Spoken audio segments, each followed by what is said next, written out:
So sand is probably not the first material that comes to your mind when you think about materials to make lures out of. Am I right? I'm right. What was I talking about here? Oh yes, lure out of sand.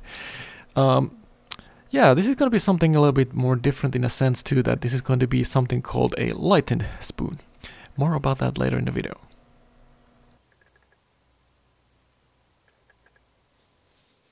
And we're gonna start off by cutting out the shape of this bait, and this is just spur of the moment. I didn't really go online or anything like that and check out some shapes. Yes, I did. But yeah, I'm just going to cut out this shape and start working on the bait. I feel like I need to put a disclaimer here right in the beginning of the video, where I still have at least 90% of you people still watching this thing, where there's gonna be a point in the video, or maybe you completely disagree with every single thing I do in the video, or you're gonna be feverishly typing in the comments section and disagreeing with every single thing I do. And for you, I want to tell you, I don't care. I really don't care about your opinion. Keep them to yourself. Nah, I'm just kidding. You can roast me all you want. I don't really mind. Just remember, I'm gonna roast you right back. So give me your worst. Punk. And now that the idle threads are done, we have gotten that out of the way. The metaphorical gauntlet has been dropped. It's time to move forward with the bait. And what I'm going to do now, I'm going to cut this shape out of this metallic can, a tin can actually. And I'm just going to use this as a kind of like a template for the bait.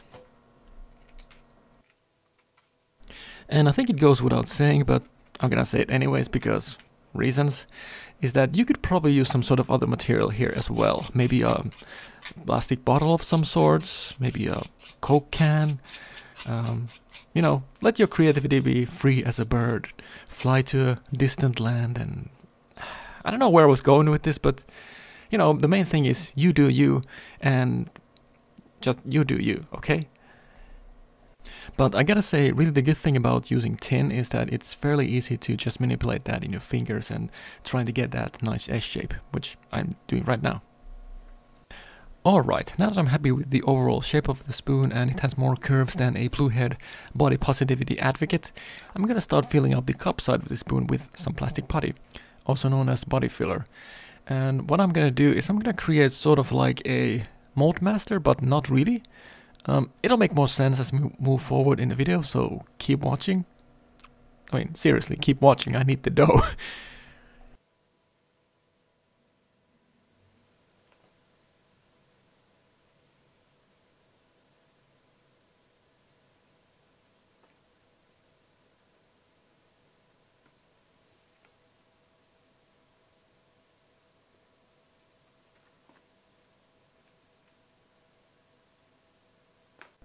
While I was doing this mold, I figured it might be a good idea to reinforce it with something so that it doesn't break when I actually start taking off the pieces out from this mold. And so I just decided to use popsicle sticks, and it worked like a charm.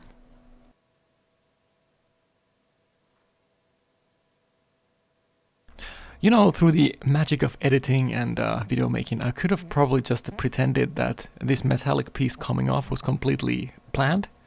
It wasn't.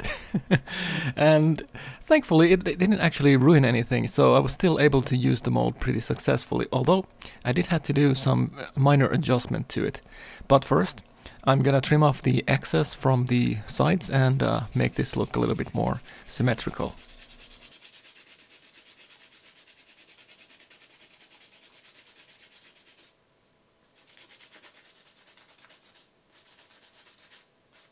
So I'm sure that there's at least a couple of you more observant viewers out there who noticed that in the beginning of the video I actually went to the woods to gather the sand rather than going to the beach. And of course, when you go to the woods and gather the sand from there, it's gonna have a lot of debris and dirt in it. So I noticed just by accident that if you move the jar you have your sand in back and forth kind of slowly, all of the lighter materials actually surface, and it's really easy to just scoop them out with a spoon.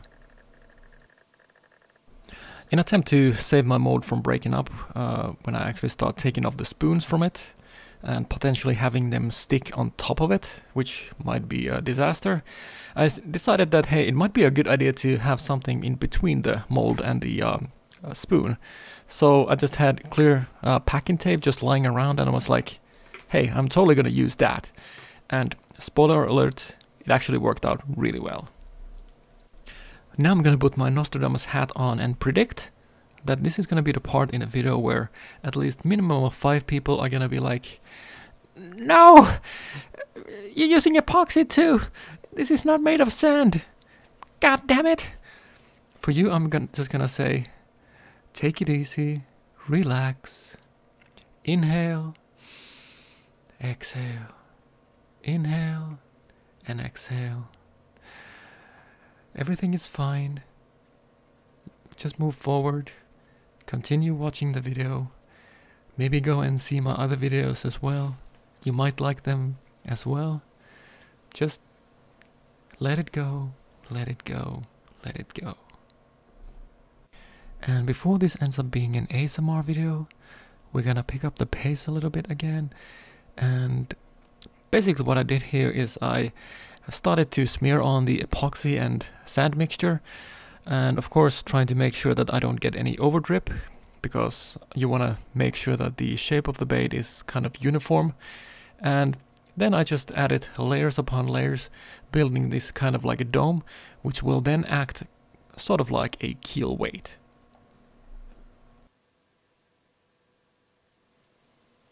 And for the very last layer, I'm just going to put a thin layer of epoxy on top of the bait, and then just sprinkle on some sand on top of that, and locking it into place. You know, I was going to do a joke about sprinkling on some certain white substance on a person if you wanted to get them framed for a crime, but I don't want to get demonetized, so I think I'll leave that for another time. Also, I'm tapping with my index finger very lightly on top of the epoxy sand mixture and sort of like moving them into places where I still had dents. I gave the epoxy a couple of hours to cure before I started to peel it off from the mold piece. And I gotta say, it was a really good idea to actually use tape here, because it's very useful to use the edges of the tape to kind of like pry off the spoon from the mold piece. Oh, and the reason why I decided to wait a couple of hours before I started to peel off the spoon is that I wanted to make sure that it retains its shape still when I actually start to peel it off and set it aside.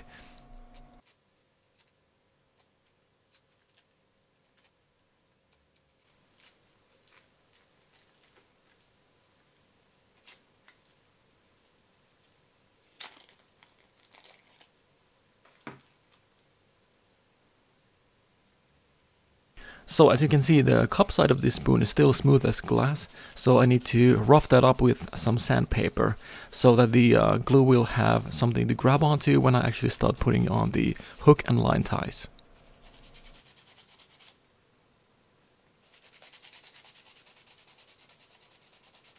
Next I'm going to start attaching the hook and line ties to the cup side of these spoons. And I figured it would be a good idea to sort of like tack them into place with some super glue first, so that they don't move around when I actually seal them into place with some epoxy and sand. And you know, I was also thinking of doing a completely through wire construction here too, but then I got thinking that it's probably overly complicated and kind of useless, because there's no way in hell that these wires are gonna come off from the bait once they're sealed with epoxy and sand.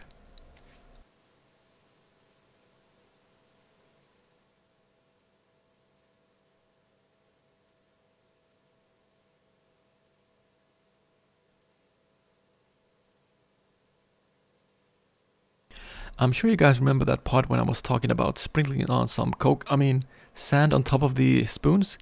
That is exactly what I'm doing right now. I'm just sprinkling on some sand on top of the hook and line tie attachment points to make them a little bit more stronger. If you guys still remember, in the beginning of the video I was talking about that this spoon is going to be a little out of the ordinary. And I'm not talking about the fact that this is made of mostly sand, but what the heck is this thing that I'm actually making here? It's something called a lightened spoon.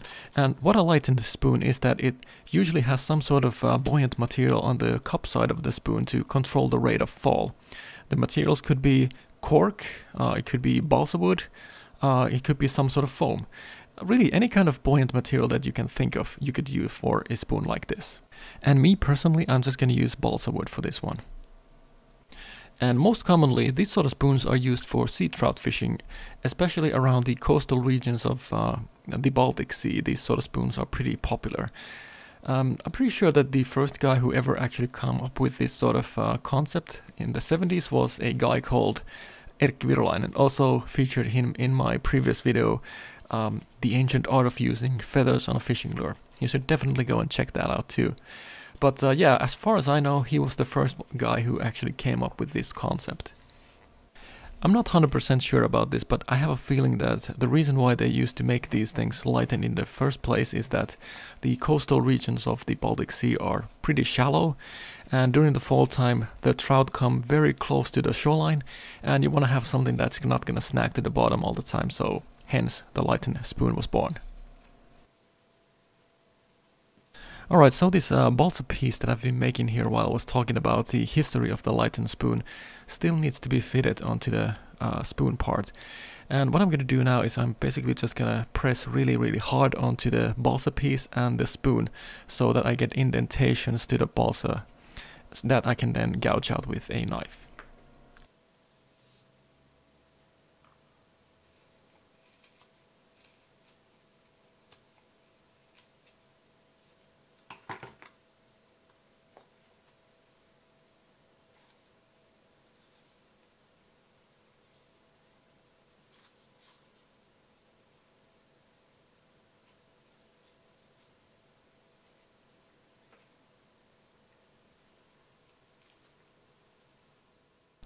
Now that I've made sure that the flotation piece of the spoon is fitted nicely to the spoon part, I'm just gonna glue it on with 5-minute epoxy.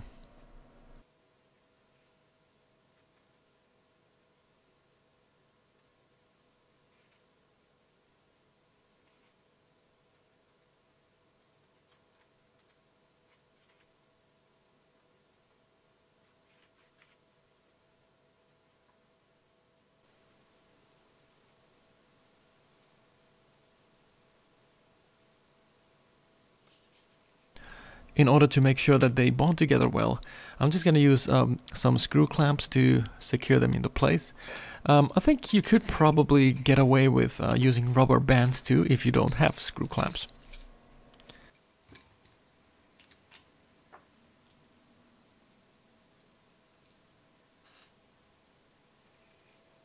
Now that the epoxy has cured enough, I'm just going to start shaving off some material from the sides first, and then I'm going to start shaving off material from the inside of the spoon and make it have that nice curve.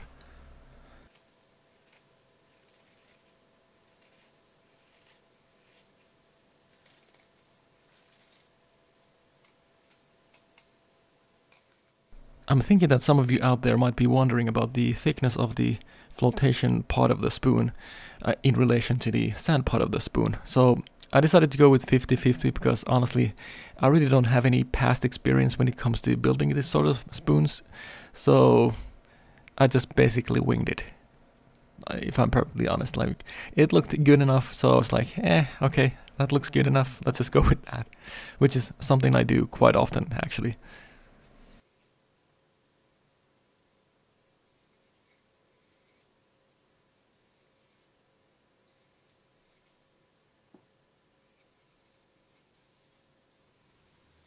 The typical thing about these sort of spoons is that the edges of these spoons are usually pretty sharp, and I'm thinking that the reasoning behind that is, although I'm not 100% sure, that the object that has sharpened edges is going to be way more sensitive in the water to all kinds of different movements.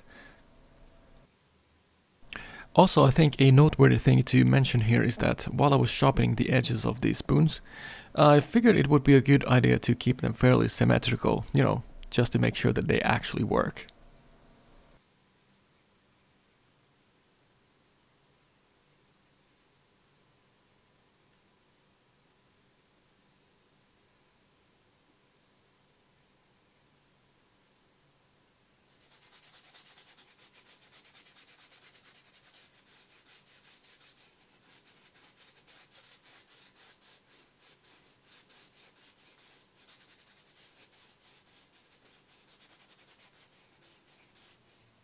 Before I can start painting the spoons, I'm just gonna dip them in the clear coat a couple of times to make the surfaces nice and smooth.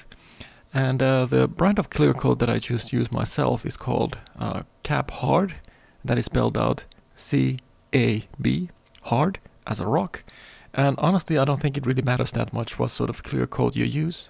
You could probably make do with 5-minute epoxy too if you don't have anything else. Alright, ladies and gentlemen, well, mostly gentlemen, because ladies are not really interested in these sort of videos. At least according to the YouTube statistics, and they're never wrong. The time has come for the most exciting part in the video, where I show off my godlike painting skills and carefully and meticulously craft a beautiful Michelangelo-like work of art with my airbrush. Now you might be thinking that I've gone completely off the rails here, created a god complex and became completely mad.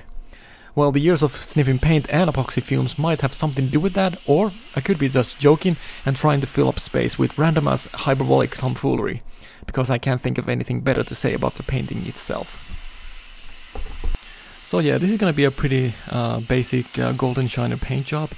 I don't feel like I need to explain it really deeply, because honestly it's really straightforward, and all you need to do is just watch what I do.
And there you have it. Painting is all done now, and I just need to dip this into clear coat and I'm ready to go fishing with these things.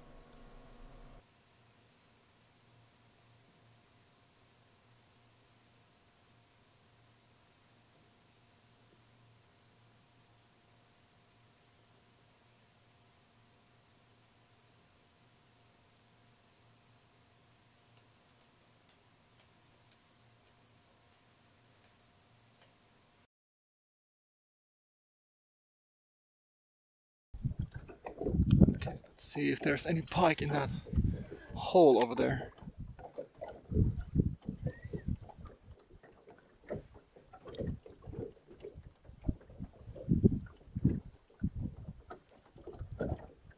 If I was a pike, I would definitely hang around there. It's a perfect ambush place for a hungry pike to grab some food.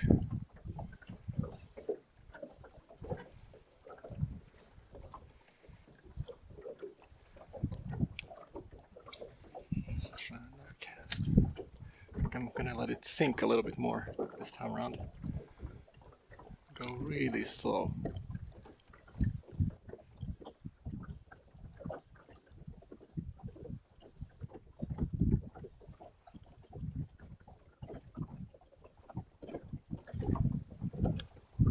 Let's try one real fast.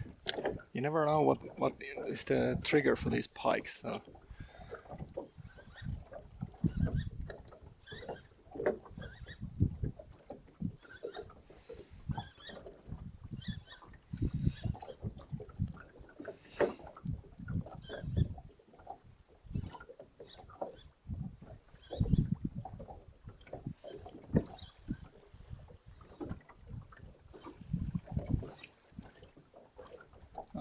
Alright, I just hooked into a super small pike. I was like reeling super fast. Well, it's gone. Alright, I was charging my my action camera and caught this guy. It's pretty awesome. Finally something better. I've been casting for at least, I don't know, 3 hours now. Yeah, fishing has been abysmal today, that's for sure.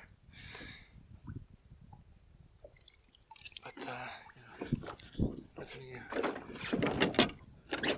get the hooks out and please be good.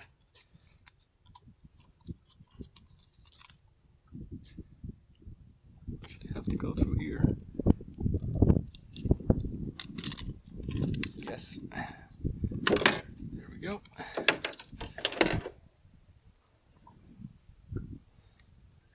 Nice pike.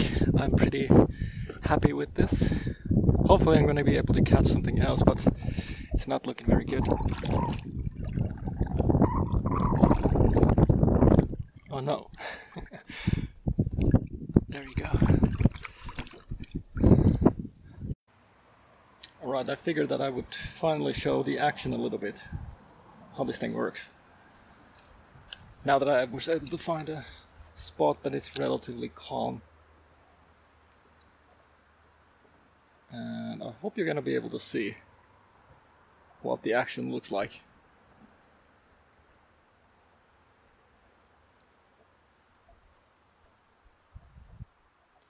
Let me cast over there, maybe that's a bit more easier to see.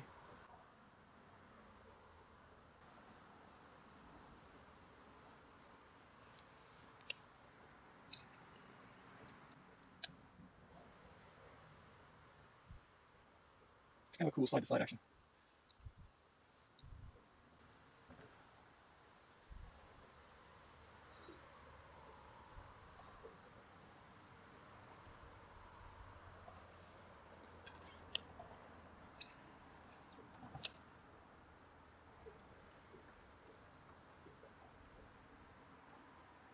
You can of course give it a couple of jerks, make it dart even more.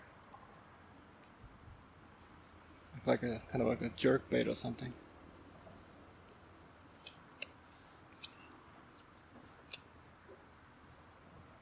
But yeah, overall I'm pretty happy with the action of this bait. It's it could be better, but you know, it is made of sand, so it's a bit unusual material, and I really don't have any kind of previous expertise or knowledge when it comes to this. So overall, I'm pretty happy how it actually ended up. And it seems like every single bait that I made, or the 3 of the baits that I made, are kind of like individuals. They kind of like have their own action. And I think this one is the best swimming one. Or at least I like this one the most. And also caught the most fish with this too.